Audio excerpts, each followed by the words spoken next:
Persilakan Yang Berhormat Datuk Muhammad Al-Amin untuk Ya, soalan tambahan pertama. Terima kasih kepada Yang Berhormat Menteri atas jawapan yang panjang lebar tadi. Dan saya mendengar ada lebih kurang 34 menara telekomunikasi telah pun dibina di Seki Manis dan ada beberapa lagi akan ditambah. Jadi saya merasakan bahawa ini sangat diperlukan ya, untuk ditambah kualiti dan juga liputannya.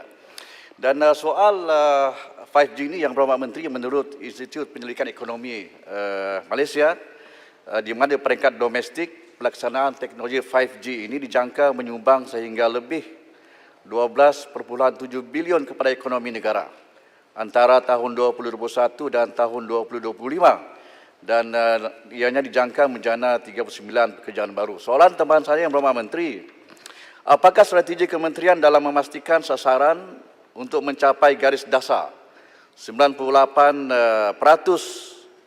liputan jalur lebar di kawasan berpenghuni menjelang tahun 2023 dengan kelajuan jalur lebar minimum pada kadar 30 MB per second supaya 5G ini dapat dilaksanakan secara efektif di seluruh negara, terutamanya di kawasan luar bandar di Sabah dan Sarawak. Mereka perlukan ini untuk menjalankan aktiviti harian mereka dan juga penjagaan mereka mungkin. Terima kasih. Terima kasih Yang Berhormat. Silakan Yang Berhormat Menteri.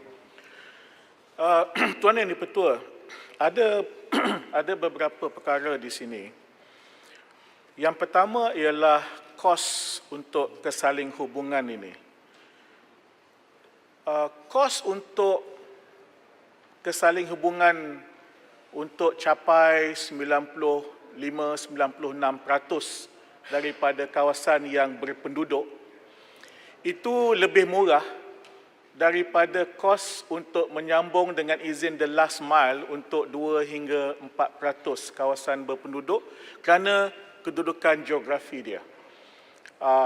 Atau dengan kata lain, untuk mencapai 98% misalnya daripada 90, katalah dari 94%, kos yang 4% di hujung itu 5-6 kali ganda lebih tinggi daripada kos per kapita bagi yang 94%. Ini kerana kedudukan geografi. Oleh demikian, isunya sebenarnya bukan isu 5G. Isunya ialah mengoptimumkan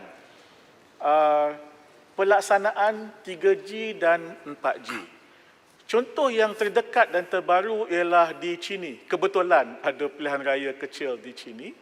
Kita buat siasatan tentang capaian internet di sana. Kita dapati bahawa ada tempat yang ada connectivity, ada yang tidak.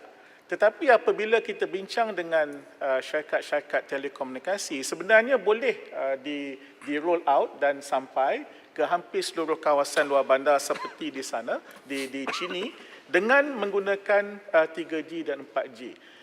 Saya tidak mengatakan kita tak nak buat 5G. Yang saya maksudkan ialah kita roll out betul-betul, kita nilai semula kedudukan 3G dan 5G. Sebagai contoh, Tuan Yang di-Pertua, ada istilah squatting, di mana ada setengah-setengah telco yang dia ada broadband, ada spektrum yang diberikan kepada mereka, tetapi mereka tidak dengan izin fully lighted, yang menyebabkan kesaling hubungan itu tak berlaku. Jadi benar, kita akan tetap mengadakan roll out 5G, tetapi kita harus buat masa ini kita mesti mengoptimumkan 3G dan 5G. Tapi seandainya ada tawaran dari Kerajaan Sabah untuk mengadakan apa yang dipanggilkan pameran teknologi percubaan seperti dilakukan di beberapa tempat di Semenanjung, kami bersedia untuk bekerjasama. Kangar Speaker. Kangar Kangar bangun dulu.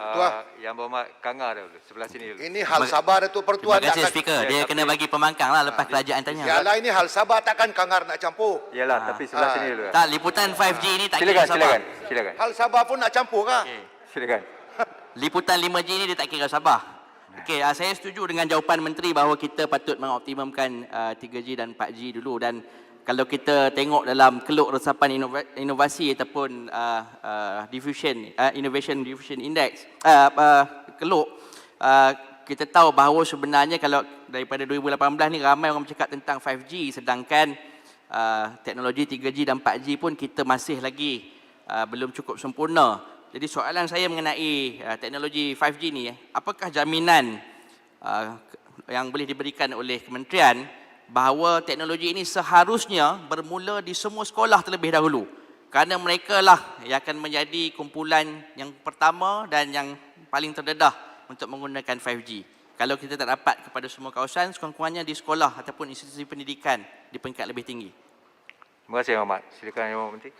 Terima kasih Tuan Yang Di-Pertua. Ada dua perkara di sini.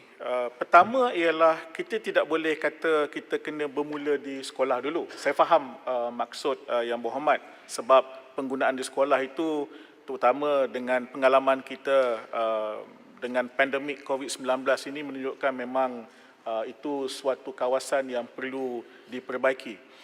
Namun sebenarnya di sekolah dah ada sistem BestariNet.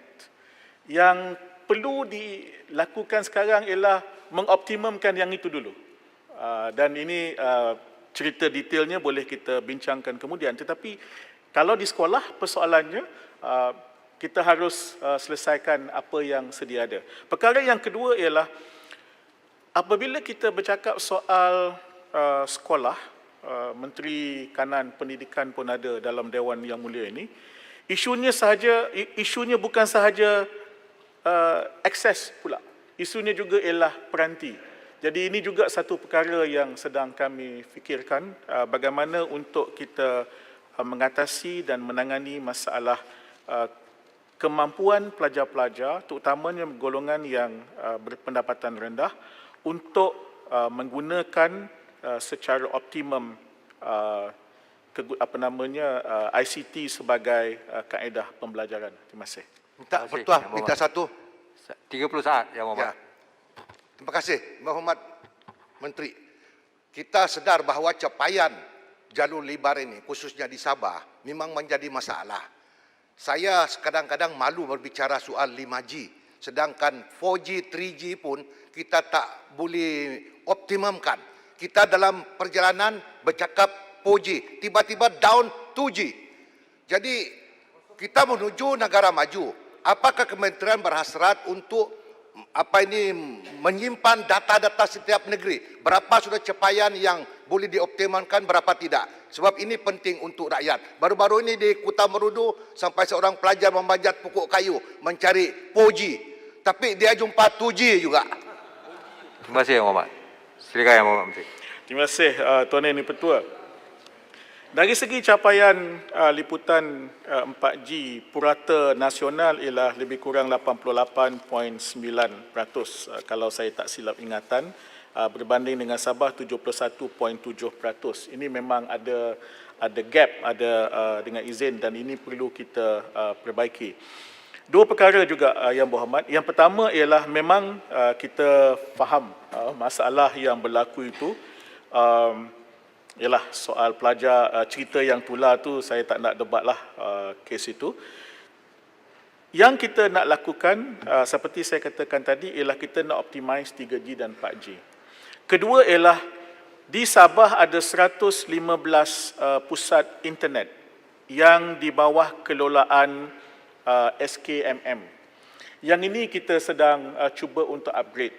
Sebab pusat internet ini dia ada dua fungsi. Satu fungsinya ialah dengan menyediakan kandungan seperti pedas, seperti e-rezeki, seperti e-dagang dan sebagainya.